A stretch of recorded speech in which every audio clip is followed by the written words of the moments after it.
Hello बच्चों, मैं Kripashankar NMMS मंथन में आप सभी लोगों का हार्दिक स्वागत करता हूं। प्यारे बच्चों, आज की हमारी जो क्लास है वो रीजनिंग सेक्शन से लिया गया बहुत ही इम्पॉर्टेंट और यूनिक क्लास है। अगर हम आज की क्लास की बात करें तो आज हम लोग सीखेंगे एपिसोड 8। एपिसोड 8 में आज का हमारा जो टॉपिक है वो है श्रृंखला परीक्षण। यहाँ से हर साल 12 से 15 प्रश्न पूछे जाते हैं। इसको हमने 3 पार्ट में डिवाइड किया है। पहला पार्ट ये है संख्या श्रृंखला यानी कि नंबर सीरीज। जो दूसरा पार्ट है वो है वर्णमाला श्रृंखला यानी अल्फ़ाबेट सीरीज। और जो तीसरा पार्ट है वो है निरंतर पैटर्न श्रृंखला कंटिन्यूअस पैटर्न सीरीज। यानी कि 3 तरह के प्रश्न इससे पूछे जाते हैं श्रृंखला परीक्षण से। और इन तीनों टाइप को अगर मिला दिया जाए तो 12 से 15 प्रश्न हर साल यहाँ से आपको देखने को मिल रहे हैं। इसलिए ये टॉपिक काफ़ी इम्पॉर्टेंट हो जाता है। आप वीडियो को अंत तक इसलिए देखिएगा ताकि आपको एक क्रम के साथ एक बेहतर समझ भी आपको विकसित हो पाए, जिससे आप एग्ज़ाम हॉल में क्वेश्चन बना पाएँ। चलिए शुरू करते हैं आज की क्लास। ध्यान दें, संख्या श्रृंखला नंबर सीरीज़ आज का हमारा जो मुख्य टॉपिक है पार्ट 1 वो है संख्या श्रृंखला। इस संख्या श्रृंखला को जानने के लिए हमें पहले नंबर सिस्टम पर पकड़ होनी चाहिए। नंबर सिस्टम में सबसे पहले हमें पता होना चाहिए कि सम संख्या क्या होता है, विषम संख्या क्या होता है, अभाज्य संख्या क्या होता है, भाज्य संख्या क्या होता है। ठीक है, तो इन नंबर्स को आप जानिए। ऐसी संख्याएं जो 2 से कट जाती हैं, जैसे 2, 4, 6, 8, 10, 12, 14, 16। आप इसको 100 तक जरूर लिख लीजिएगा। 100 तक सम संख्याओं को आप अवश्य अपनी कॉपी में लिखिए। 100 तक के बीच में जितनी विषम संख्याएं हैं, जैसे 1, 3, 5, 7, 9, 11, 13, 15, 17, 19, 21, 23, तो इस तरह से ये विषम संख्याओं को यानी कि ऑड नंबर्स को भी आप जरूर लिख लें। ठीक, इसके बाद जब आप लिखेंगे अभाज्य संख्याएं तो आपको थोड़ी सी मुश्किल का सामना करना पड़ेगा, थोड़ी सी दिक्कत होगी कि अभाज्य संख्या क्या होता है। ज़्यादातर बच्चे इसमें गलत कर देते हैं कि सबसे छोटी अभाज्य संख्या क्या है, या ऐसी कोई अभाज्य संख्या हो सकती है क्या जो सम संख्या हो। ठीक है, तो इस तरह के प्रश्न भी आपको अच्छे से पता होना चाहिए। तो हम आपको जानकारी के लिए बता दें कि सबसे छोटी अभाज्य संख्या 2 होती है, और यही 2 एक ऐसी संख्या है जो सम भी होती है। 50 से कम कुल 15 अभाज्य संख्याएं हैं और 50 से ज़्यादा कुल 10 अभाज्य संख्याएं हैं 100 के बीच में। तो ये भी आपको पता होना चाहिए कि 50 से ज़्यादा और 100 के बीच में कुल कितनी अभाज्य संख्याएं हैं, 50 से कम कुल कितनी अभाज्य संख्याएं हैं, कौन कौन सी संख्याएं अभाज्य संख्याएं हैं। तो 2, 3, 5, 7, 11, 13, 17, 19, 23, 29, 31, 37, 41, 43, 47, 53, 59, 61, 67, 71, 73, ठीक है, 76, 83, 87 और 97, ये इतने नंबर्स हैं जो अभाज्य संख्याएं हैं। तो आप इसे ज़रूर कॉपी पर अवश्य लिख लीजिएगा, क्योंकि ये आपको आना ही आना चाहिए। इसके साथ साथ भाज्य संख्या क्या होती है, कंपोजिट नंबर। जो संख्याएं अभाज्य नहीं होती हैं वो भाज्य हो जाएंगी, यानी कि ऐसी संख्याएं जो जरूर कटें उन्हें हम भाज्य संख्या कहते हैं। जैसे 4, सबसे छोटी भाज्य संख्या 4 से ही शुरू होगी, तो 4 हो गया, 6 हो गया, 8 हो गया, 9 हो गया, 10 हो गया, 12 हो गया, 15 भी हो जाएगा।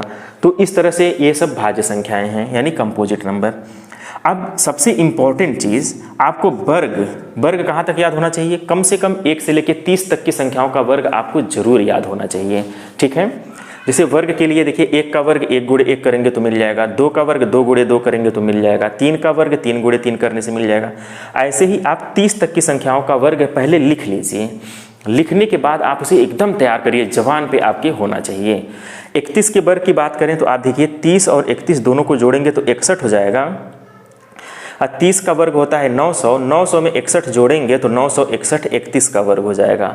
आप बहुत आसानी से इसे याद कर पाएंगे। कभी भी किसी भी संख्या का वर्ग अगर आपको निकालना है तो लगातार 2 संख्याओं को जोड़ करके, जैसे हमें 31 का वर्ग निकालना है तो 30 और 31 का वर्ग, 30 और 31 को जोड़ करके पहले वाली संख्या में आप जोड़ दीजिए, यानी 61 हो जाएगा तो 961 31 का वर्ग हो जाएगा। इसे आप कंटिन्यू भी कर सकते हैं। तो ऐसे 32 का वर्ग हो जाएगा 1024 हो जाएगा। आप इसे निकाल लीजिएगा। तो कम से कम आपको कितना वर्ग याद होना चाहिए, 30 तक की संख्याओं का वर्ग याद होना चाहिए और 10 तक की संख्याओं का घन याद होना चाहिए। घन कितनी संख्याओं का याद होना चाहिए? कम से कम 10। हम एक बार आपको बता दें, 1 का घन 1 होता है, 2 का घन 8 होता है, 3 का घन 27, 4 का 64, 5 का 125, 6 का 216, 7 का 343, 8 का 512, 9 का 729 और 10 का 1000 होता है। तो इस तरह से आप वर्ग याद कर लेंगे, घन याद कर लेंगे। 30 या 32 तक की संख्याओं का वर्ग जरूर याद कर लीजिएगा। हमने आपको याद भी करवा दिया। 31 का 961, 32 का 1024, 30 का तो 900 है और उसके पहले अब आप लोगों को काम करना है।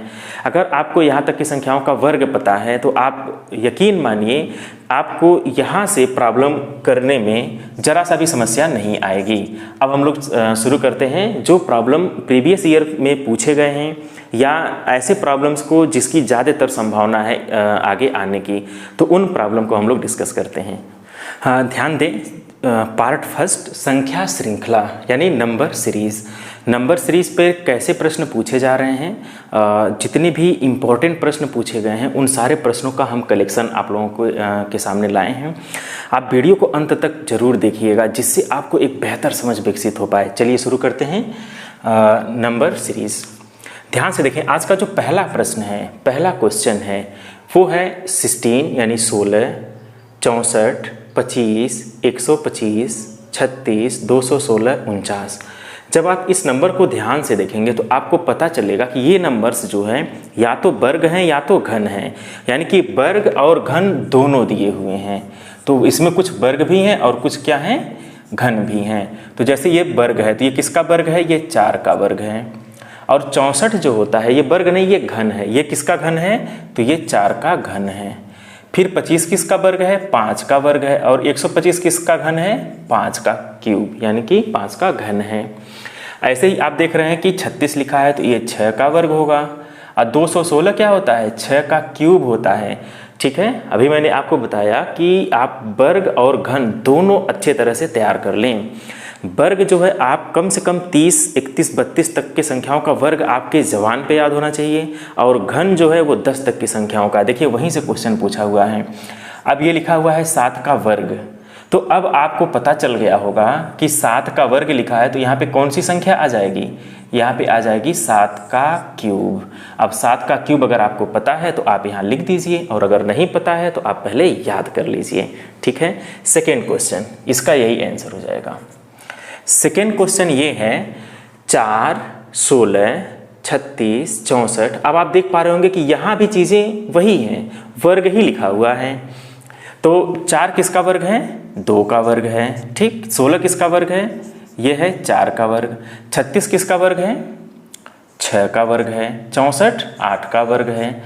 अब आप देख पा रहे होंगे कि 2, 4, 6, 8 यानी कि सम संख्याओं का वर्ग लिखा हुआ है। तो आगे क्वेश्चन पूछता रहे क्या फ़र्क पड़ता है, 8 हो गया, यहाँ पे क्या हो जाएगा, यहाँ 10 का वर्ग आ जाएगा और यहाँ क्या हो जाएगा, 12 का वर्ग आ जाएगा। और ये देखिए 14 का वर्ग 196 होता ही है। तो 10 का वर्ग कितना हो जाएगा, यानी कि यहाँ क्वेश्चन मार्क की जगह पर आ जाएगा 100 और 12 का वर्ग होता है 144, तो यहाँ आ जाएगा 144। देखिए कितना आसान है, बहुत ही इजी है। अगर आपको वर्ग याद है तो आप देखिए शुरू के 2 प्रश्न तो आप ऐसे ही बना लिए। तीसरे प्रश्न की अगर हम लोग बात करते हैं तो यहाँ लिखा है 125। जैसे ही 125 लिखा है आपके दिमाग में चलना चाहिए अरे ये तो 5 का घन लिखा हुआ है, 5 का क्यूब लिखा हुआ है। तो ये हो जाएगा 5 का क्यूब, 216 6 का क्यूब, 343 7 का क्यूब, 512 8 का क्यूब। अब ये क्या है, 5, 6, 7, 8, ये तो लगातार संख्याओं का घन लिखा हुआ है। यानी आगे क्या हो जाएगा, यहाँ पे हो जाएगा 9 का क्यूब। अब 9 का क्यूब कितना होता है आपको पता होना चाहिए कि 729 होता है। तो आप यहाँ पे लिख सकते हैं 9 का क्यूब 729, यानी इस यहाँ पे क्या आएगा 729 आ जाएगा।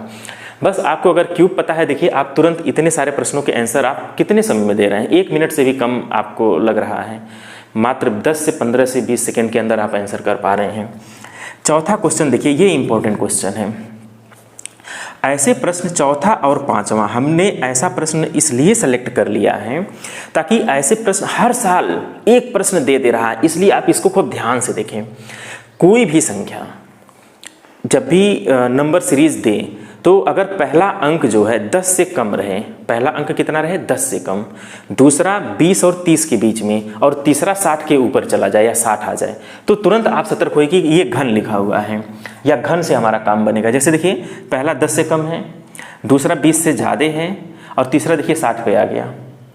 तो ऐसा अगर यहाँ भी वही सेम चीज़ है। देखिए ये 10 से कम है और ये 20 और 30 के बीच में है, और यहाँ पे देखिए 60।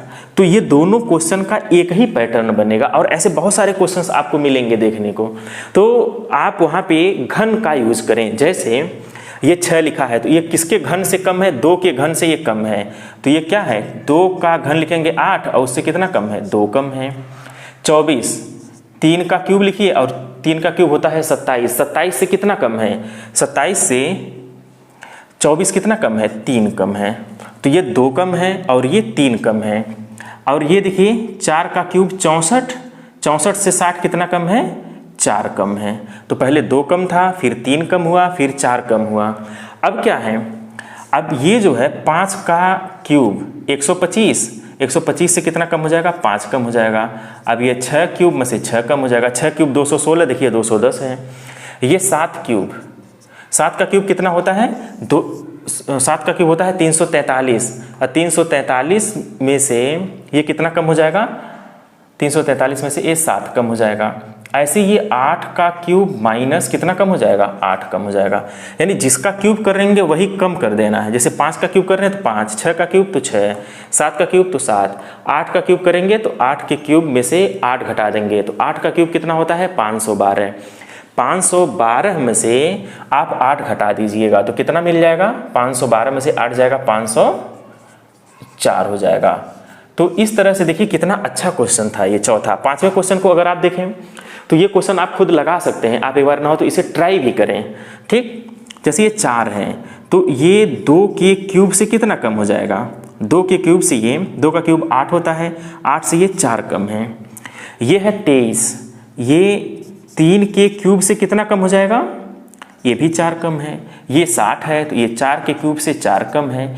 यह 121 है, 5 के क्यूब से 5 कम है, सॉरी ये भी 4 कम है। तो ये देखिए कांस्टेंट है, 4 हमेशा 4 ही कम हो रहा है।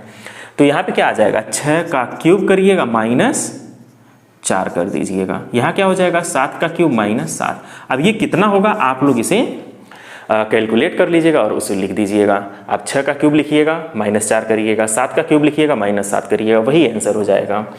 अब हम अगर 6वें प्रश्न की बात करें, यहाँ लिखा है 2, यहाँ लिखा है 2, फिर 6, फिर 30। अब देखिए 3 संख्या जो है 2, 2, फिर 6, फिर 30 आ गया, फिर आगे क्या आएगा? ऐसे प्रश्न जब आते हैं तो बच्चे फंस जाते हैं, उनका दिमाग थोड़ा सा काम करना बंद कर देता है। अरे शुरू के तो दो नंबर सेम आ गया है, उसे घबराने की ज़रूरत नहीं है। ये लिखा है 2, 2 1 जा 2, यानी कि 2 एकम, ऐसे देखिए, ऐसे समझिए, यहाँ से यहाँ हम कैसे आए हैं?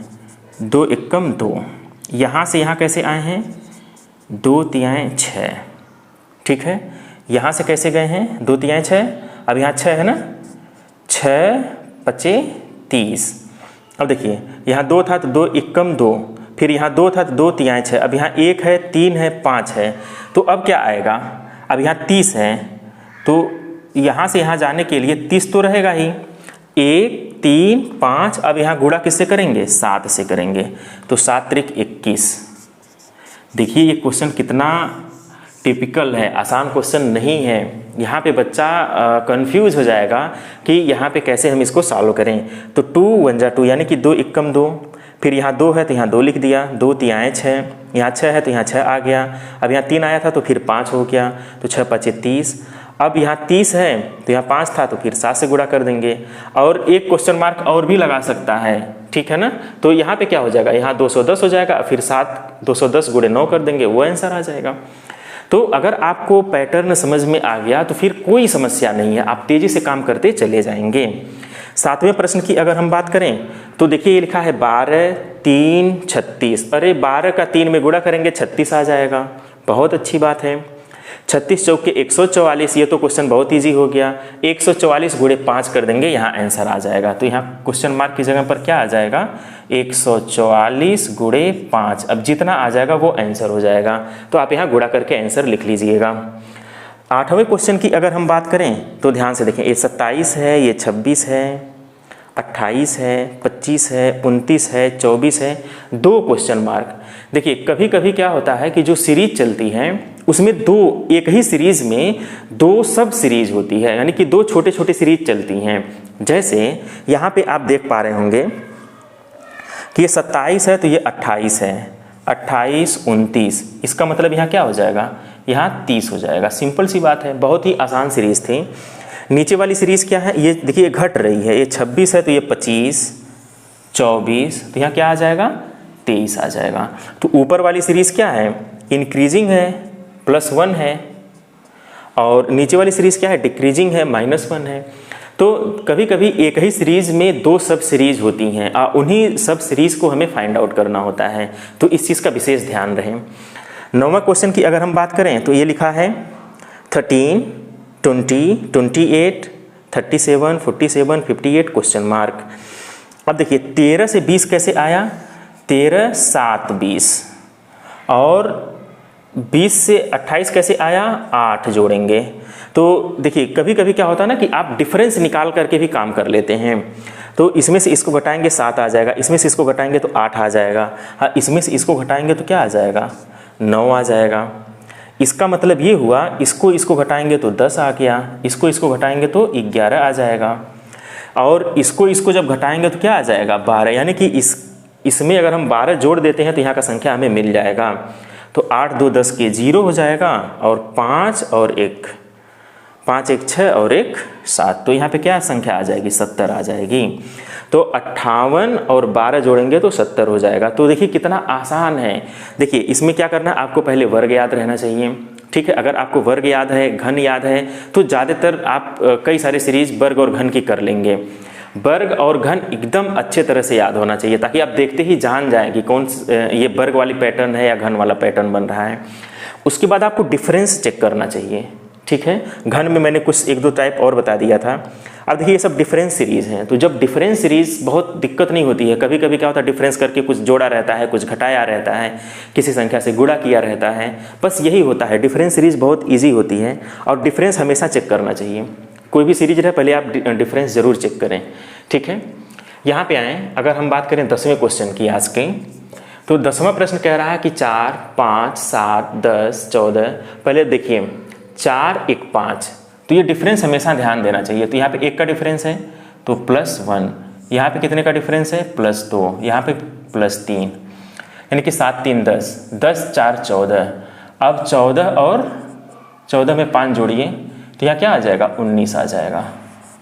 14, 5, 19, 19, 6, 25, 25, 7, 32, 32, 8, 40, 40, 9, 49। तो यहाँ क्या आ जाएगा, 40। यहाँ देखिए कितना आसान क्वेश्चन है। आप डिफरेंस देखते चले गए, आपको पता चल गया कि यहाँ पे क्या आना चाहिए। 11वां क्वेश्चन इंपॉर्टेंट क्वेश्चन है, ये पिछले साल पूछा हुआ क्वेश्चन है। 7, 10.5, 15.7, फिर क्वेश्चन मार्क 35.4। ये दशमलव में आ गया। दशमलव में देखते ही कितने बच्चे इसको छोड़ देते हैं, जबकि ये बेहद आसान है, कुछ नहीं करना है, थोड़ी सी समझ की ज़रूरत है। अब ये देखिए 7 और 10.5 में कितने का डिफरेंस है। हमने आपसे क्या बताया कि पहले हम डिफरेंस चेक करते हैं, डिफरेंस ज़रूर चेक करते हैं। डिफरेंस से जब प्रॉब्लम नहीं आता है तब बाकी कोई और दूसरा काम करते हैं। तो जब हम डिफरेंस चेक किए 10.5 और 7 का, तो 7, 3, 10 और 0.5, यानी कि 3.5 का डिफरेंस है, 3.5 का डिफरेंस है। अब 3.5 कैसे आया होगा, यानी कि इसके बीच में 3.5 का डिफरेंस है। और 3.5 क्या है, 7 का आधा 3.5 होता है, ठीक है ना। इसका मतलब ये हुआ है 7 तो था ही, प्लस 7/2, तो ये आ गया 7 + 7/2। दूसरे शब्दों में हम ये कहें कि 7 में 7 का 1.5 कर देंगे तो 10.5 आ जाएगा। 1.5 का मतलब होता है 1.5 से गुणा कर दिया जाए। दोनों बात एक ही हैं। पहली चीज़ ऐसे समझिए, इसमें डिफरेंस जो है वो 3.5 का है, और 3.5 इज इक्विवेलेंट टू 7/2। अब 7 में 7/2 जोड़ेंगे तो ये आ जाएगा 7 प्लस 7/2, तो कितना आ जाएगा 10.5 आ जाएगा।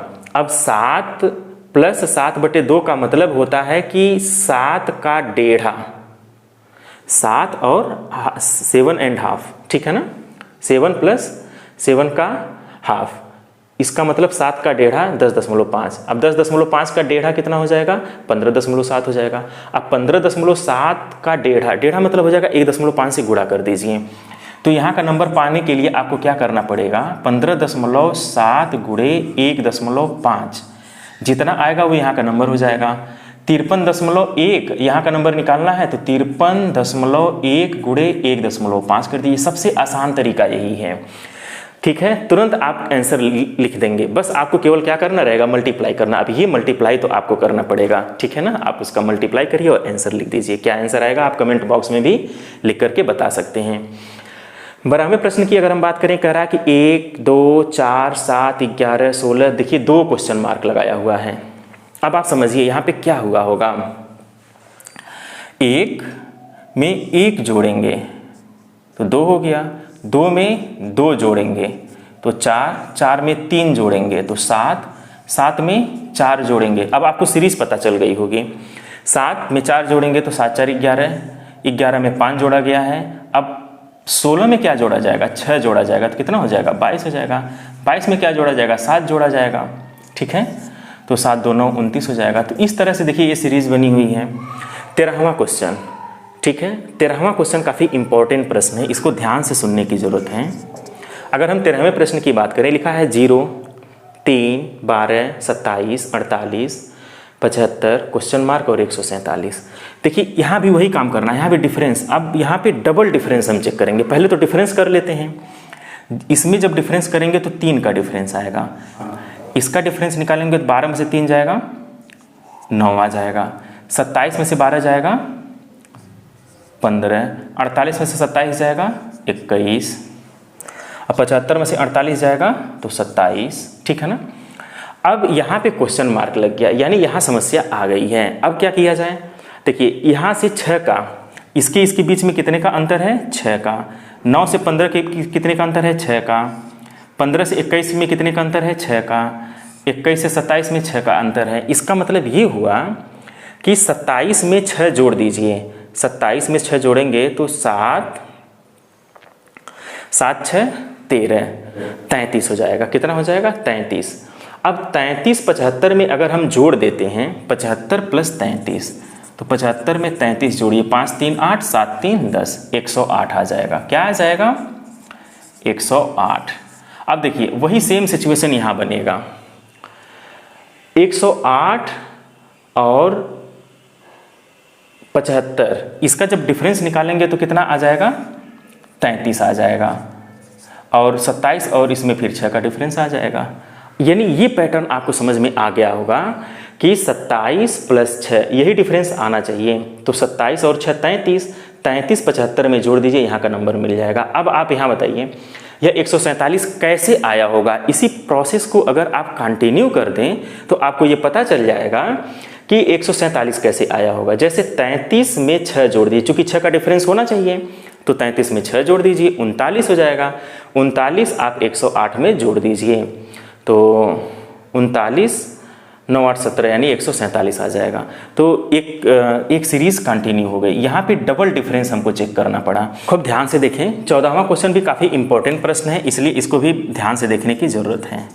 देखिए ये लिखा है 2 3 10 15 26 35 50 क्वेश्चन मार्क। अब आप ध्यान से देखें, 2 से 3 कैसे आया, +1। 3 से 7 10 कैसे आया, +7। ये कैसे आया, +5। अब देखिए एक पैटर्न दिख नहीं रहा है, यहाँ 1 बढ़ा है, फिर 7 बढ़ा है, फिर 5 बढ़ा है, ठीक। अब 15 से 26 में कितना, 11। 11 से 35 कितना हो जाएगा, 15 में से 6 जाएगा 9, 9 6 15, 9 बढ़ा है। 50 में से 35 का डिफरेंस कितना हो जाएगा, फिर आप देख रहे हैं कि 15 का डिफरेंस है। अब यहाँ कितने का डिफरेंस है यही हमें चेक करना है। खूब ध्यान से देखें, यहाँ पे +1 और यहाँ पे +5, तो एकदम यहाँ से ये सीरीज फाइंड आउट करिए। यहाँ पे देखिए आप 4 का डिफरेंस आया, यहाँ भी आप देख रहे हैं कि 5 4 9, इसका मतलब यहाँ भी क्या हो जाएगा 4 का ही डिफरेंस रहेगा। तो 9 4 13, 50 में 13 जोड़ेंगे तो यहाँ आ जाएगा 63, तो 4 का डिफरेंस करेंगे। अब देखिए 63 में से 50 जाएगा तो 13 और 4 का डिफरेंस आ जाएगा, तो यहाँ 13 आ जाएगा, तो फिर यहाँ 4 का डिफरेंस आ जाएगा। कितना आसान है, ऐसे ही आपको प्रॉब्लम को बनाना है। तो यहाँ डबल डिफरेंस देखना। अब देखिए यहाँ से यहाँ का डिफरेंस चेक करना पड़ गया, तब जा करके ये मिला। अच्छा, एक और अगर यहाँ पे क्वेश्चन मार्क रहता तब आप क्या करते, तो आप फंस जाते हैं, लेकिन वो भी क्वेश्चन आसान है। अब यहाँ पे देखिए, अब यहाँ ये जो है इसके बीच में भी जो है, ऐसे थोड़ा और नीचे आइए, इसके बीच में भी 4 का ही डिफरेंस है। तो ये 7 है तो 7 4 11। अब यहाँ देखिए 11 4 15। अब यहाँ पे 15 4 19, इसका मतलब ये हुआ 63 में 19 जोड़ दीजिएगा, 63 + 19, तो जितना आएगा वो यहाँ पे क्वेश्चन मार्क हो जाएगा, ताकि वहाँ भी 4 का डिफरेंस मेंटेन हो जाए। तो हर जगह 4 का डिफरेंस है। तो ऐसे प्रश्न पूछे जाते हैं, काफ़ी इंपॉर्टेंट प्रश्न था, इसको 1 बार 2 बार जरूर आप देखिएगा, तब जाके आपको समझ में आएगा। ध्यान से देखें, अगर हम 15वें प्रश्न की बात करें तो देखिए यहाँ लिखा है 3 12 27 48 75 और 108। तो इसके लिए आप ध्यान से देखें, 3 और 12 में कितने का डिफरेंस है, 12 और 9, और 27 और 12 में कितने का डिफरेंस है, 27 और 12 में 15 का डिफरेंस है, और 27 और 48 में कितने का डिफरेंस है, 21, और 48 और 75 में कितने का डिफरेंस आ रहा है, 15 में से 8 जाएगा 7, यानी कि 27 का डिफरेंस है। ऐसे ही आप देखेंगे 108 और 75 का जो डिफरेंस है वो कितना हो जाएगा, 33 का डिफरेंस है। कितने का डिफरेंस है, 33 का। और यहाँ क्वेश्चन मार्क है कि क्वेश्चन मार्क में क्या आएगा। अब आप हमें बताएं क्वेश्चन मार्क में क्या आएगा। तो अब ध्यान से देखें, इसके बीच 6 का डिफरेंस है, यहाँ भी 6 का डिफरेंस है, यहाँ भी 6 का, यहाँ भी 6 का। तो अब 6 का डिफरेंस यहाँ मेंटेन होना चाहिए। तो जब 6 का डिफरेंस यहाँ मेंटेन होगा तो यहाँ क्या आना चाहिए, तो यहाँ क्या आना चाहिए, आप ध्यान से देखें, यहाँ पे 33 और 6, यहाँ 39 आना चाहिए इसका मतलब। और 39 कब आएगा, जब 108 में 39 जोड़ के यहाँ लिख देंगे तो उसका डिफरेंस करेंगे तो 39 आएगा। तो अब 39 और 108 कितना हो जाएगा, 9 8 17 147, 147। तो यहाँ क्या आ जाएगा, 147। अब आप ध्यान से देखें, 147 में से 108 जब घटाएंगे तो कितना बचेगा, तो बचेगा 39, ठीक है ना। और 39 और 33 का डिफरेंस देखेंगे तो 6 का डिफरेंस आ जाएगा। कितना इजी है, आप इसे बहुत ही आसानी से लगा पाएंगे। तो ये डबल डिफरेंस वाले प्रॉब्लम थे, तो जो मैंने आपको डिस्कस कर दिया है। अब देखिए 16वां क्वेश्चन, बहुत इंपॉर्टेंट क्वेश्चन है। ये 2 है, ये 8 है, 18 है, 32 है, 50 है, 72 है, और यहाँ पे क्वेश्चन मार्क है। तो खूब ध्यान से देखें, 2 से 8 कैसे आया, 6 का डिफरेंस था। 8 से 18 कैसे आया, 10 का डिफरेंस है। 18 से 32 कैसे आया, 14 का डिफरेंस है। यहाँ कितने का डिफरेंस आ रहा है, 14 का। 32 से 50 के बीच में 18 का डिफरेंस है। आप ये देख पा रहे होंगे कि यहाँ 4 4 का डिफरेंस मेंटेन हो रहा है। कितने का डिफरेंस मेंटेन हो रहा है, 4 4 का मेंटेन हो रहा है। और 72 और 50 इसका कितना डिफरेंस हो रहा है, आप ध्यान से देखें, 22 का डिफरेंस हो जाएगा। कितने का डिफरेंस हो जाएगा, 22 का। अब 22 में से 18 घटाएंगे तो 4 का डिफरेंस हो जाएगा। इसका मतलब आगे भी कितने का डिफरेंस मेंटेन रहेगा, 4 का मेंटेन रहेगा। तो 22 4 कितना होता है, 22 और 4, 4 2 6 26 हो जाएगा। तो 72 में 26 जोड़ देंगे तो यहाँ लिखा जाएगा जितना आ जाए, 6 2 8 7 2 9 98।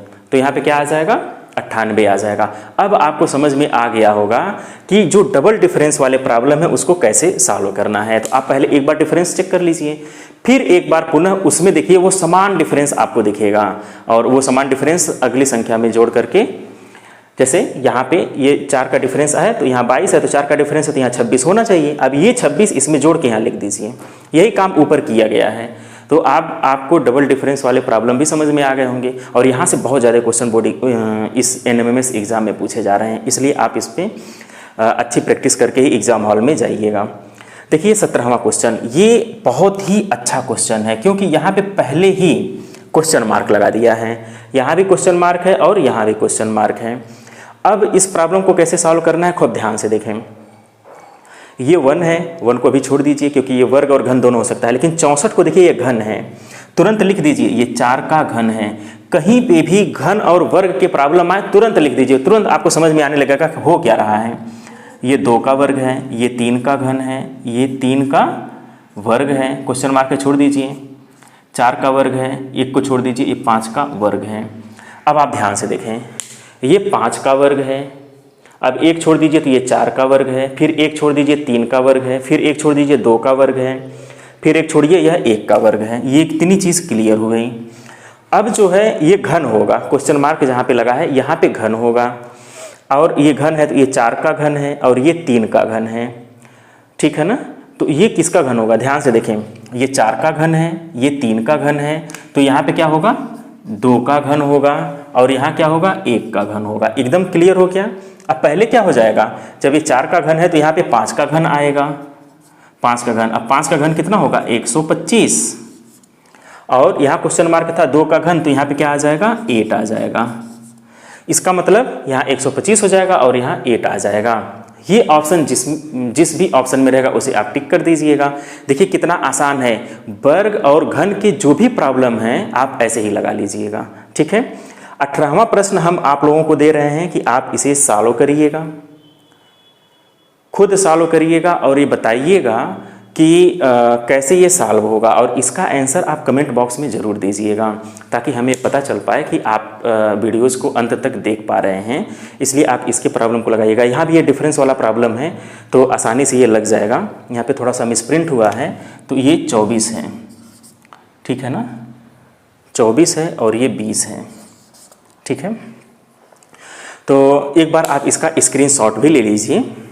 अगर हमारी वीडियो आपको अच्छी लग रही हो तो आप हमारे चैनल को अवश्य सब्सक्राइब करिएगा, लाइक करिएगा और बेल आइकन को इसलिए प्रेस कर दीजिएगा ताकि इस तरह की जितने भी नोटिफिकेशन हो आप तक सबसे पहले प्राप्त हो जाए। Okay, thank you.